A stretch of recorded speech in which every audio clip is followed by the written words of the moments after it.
ng basic talaga!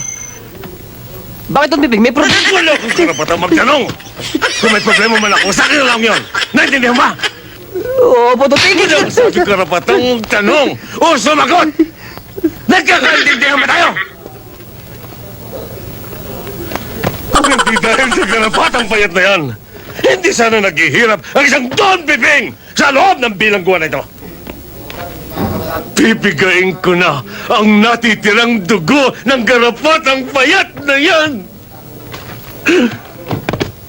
Don Piping, paano mo naman siya uubusan ng dugo? Ayaw, di ma! Yan lang ang kalaman!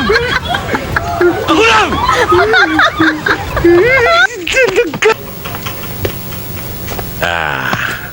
Baboy, saan pwedeng kontakin ni Desiree si Kulot?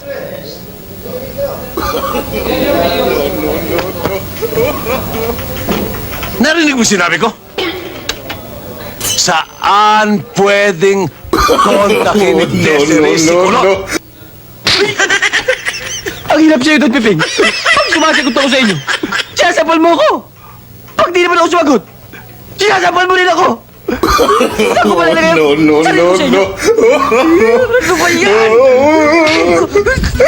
Ang tanong ko, ang sagutin mo!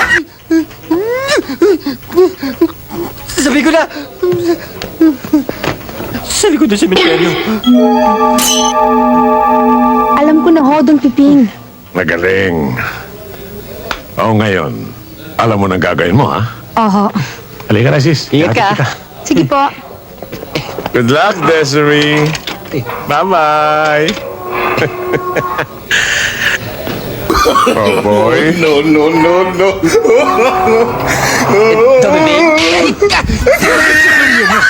Piping. Hindi sa akin!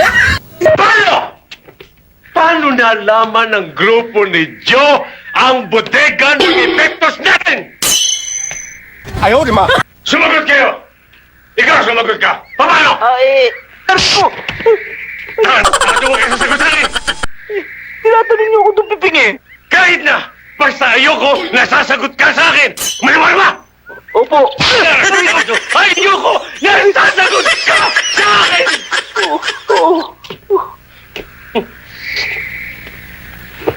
Nais kong hantingin nyo ang Joe Estradang yan durugin! Bibigyan ko ng 100,000 piso ang sino man na makapagdadala sa akin ng ulo ng Joe. Ayan! No. Don Piping, paano kung kasama ka?